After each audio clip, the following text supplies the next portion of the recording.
Thanks to everyone. This is a continuation of what we started in the last lecture.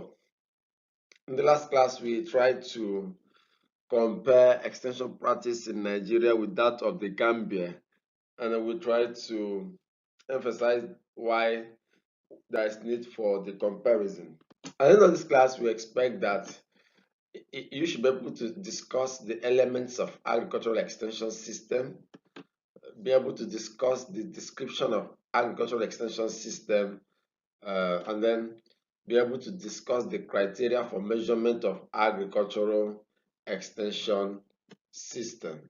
So let's look at the various elements of agricultural extension system.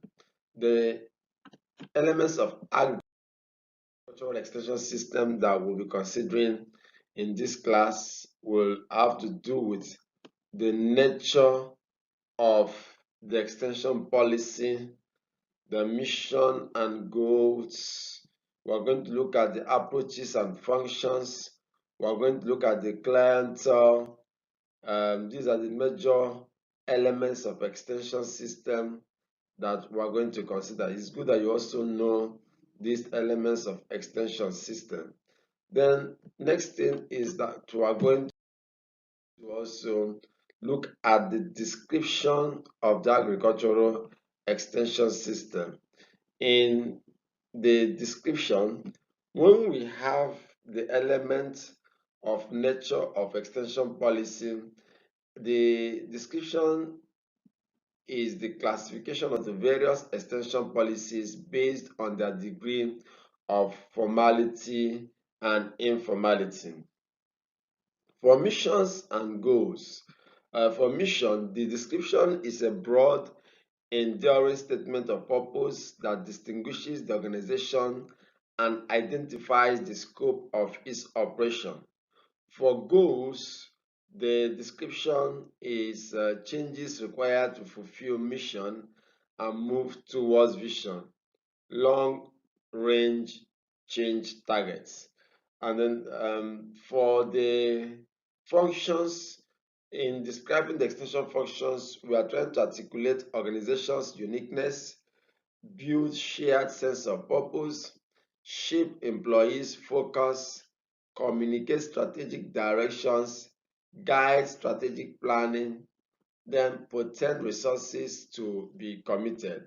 So what to look for in an extension policy will include to establish the primary and secondary focuses of the policy.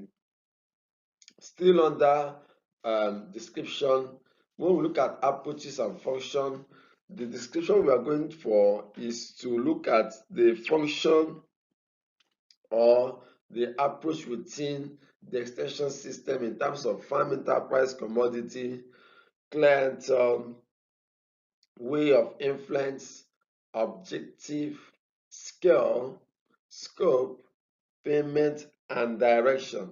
Then finally, for the clientele, what we are going to target as the description of the clientele will border around different groups of consumers of extension services and the relationship to extension in terms of end users of technology, beneficiaries, clients, sponsors, stakeholders, partners, and then co-learners. We'll be looking at the characteristics of the clientele across these nations. Such characteristics will include gender, age, scale of farming, level of education, and the level of existing technology, resource availability, dependence on common property resources. So these are the things we're going to look at when we are going to discuss the agricultural extension system, to describe that system. Then we move forward now as we now take a deep look into the criteria for measurement of agricultural extension system. The criteria for measurement of extension system will be the last part of the discussion. We're going to look at whether the extension system is legislated, what's the degree of proclamation. whether the extension system is provisional or is a de facto setting.